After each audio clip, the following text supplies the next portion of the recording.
CPIM സംസ്ഥാന സമ്മേളനത്തിന് കൊടിയിറങ്ങുമ്പോൾ പാർട്ടിയിൽ എതിരാളികളില്ലാത്ത ക്യാപ്റ്റനായി മാറിയിരിക്കുകയാണ് പിണറായി വിജയൻ. അടുത്ത തിരഞ്ഞെടുപ്പിലും CPIMനെ നയിക്കുന്നത് പിണറായി വിജയൻ തന്നെയെന്ന് വ്യക്തമാകുന്നു. വിരട്ടലും വിലപേശലും ഈ പാർട്ടിയോട് വേണ്ട.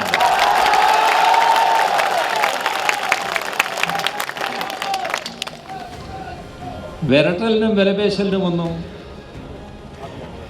വഴങ്ങിക്കൊടുക്കുന്നതല്ല ഈ പാർട്ടി. എത്രയോ അനുഭവങ്ങൾ നമ്മുടെ മുന്നിലുണ്ട്.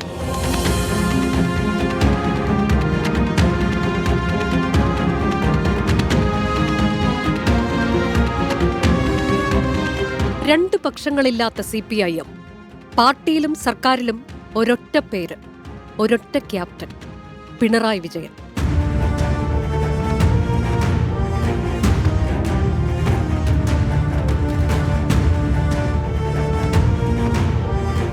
VS പക്ഷം ആദ്യമായി കരുത്തു തെളിയിച്ച 1995 കൊല്ലം സമ്മേളനത്തിൽ നിന്ന് 2025 സമ്മേളനം അവസാനിക്കുന്ന സമയത്തിലേക്കെത്തുമ്പോൾ CPIMൽ ഇപ്പോൾ രണ്ട് ശക്തി കേന്ദ്രങ്ങളില്ല.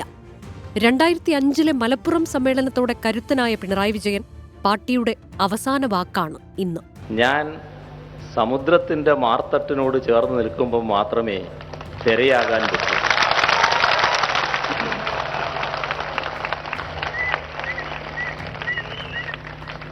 അപ്പോഴാണ് എനിക്ക് ശക്തി വരുന്നത് എന്ന്. അതുപോലെ എന്നോട് ചോദിച്ചവരോട് എനിക്ക് പറയാനുള്ളത്, ഞങ്ങളുടെ എല്ലാ ശക്തി ഈ പ്രസ്ഥാനമാകുന്ന സമുദ്രത്തിൻ്റെ മാർത്തട്ടിനോട് ചേർന്ന് നിൽക്കുമ്പോഴാണ് എന്നത് മനസ്സിലാക്കും. അതിൽ നിന്ന് വേറിട്ട് ഒരു വ്യക്തിക്കും വല്ലാത്ത ശക്തി ഇല്ല എന്നത് തിരിച്ചറിയുന്നവരാണ് ഞങ്ങളെല്ലാവരും. 2008 കോട്ടയം സമ്മേളനത്തിൽ ഇളകിമറിഞ്ഞ VS മുദ്രാവാക്യ കടലിനോട് ക്ഷുഭിതനായ പിണറായി വിജയന് മറുപടി കിട്ടിയത് കൂടുതൽ ഉച്ചത്തിലുള്ള VS അനുകൂല മുദ്രാവാക്യമായിരുന്നു. എന്നാൽ ഇന്ന് ക്യാപ്റ്റൻ പിണറായി വിജയന്റെ വാക്കിന് മറുവാക്കില്ല.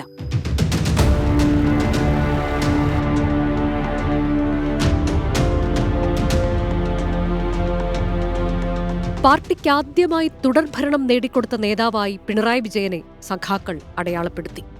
എതിരുനിന്നവരെല്ലാം സ്വയം പിന്മാറുകയോ പിൻനിരയിലേക്ക് മാറ്റി നിർത്തപ്പെടുകയോ ചെയ്തു. നേതൃനിരയിലേക്കെത്തുന്ന യുവമുഖങ്ങൾക്കും പിണറായി വിജയൻ മാത്രമാണ്. പാർട്ടിക്ക് ഒരൊറ്റ അച്ചുതണ്ട് മാത്രം, ഒരൊറ്റ ശൈലി മാത്രം, പിണറായി വിജയൻ.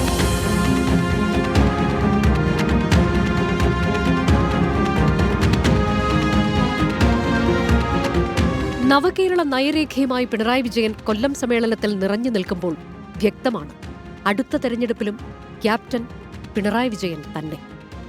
Research desk 24.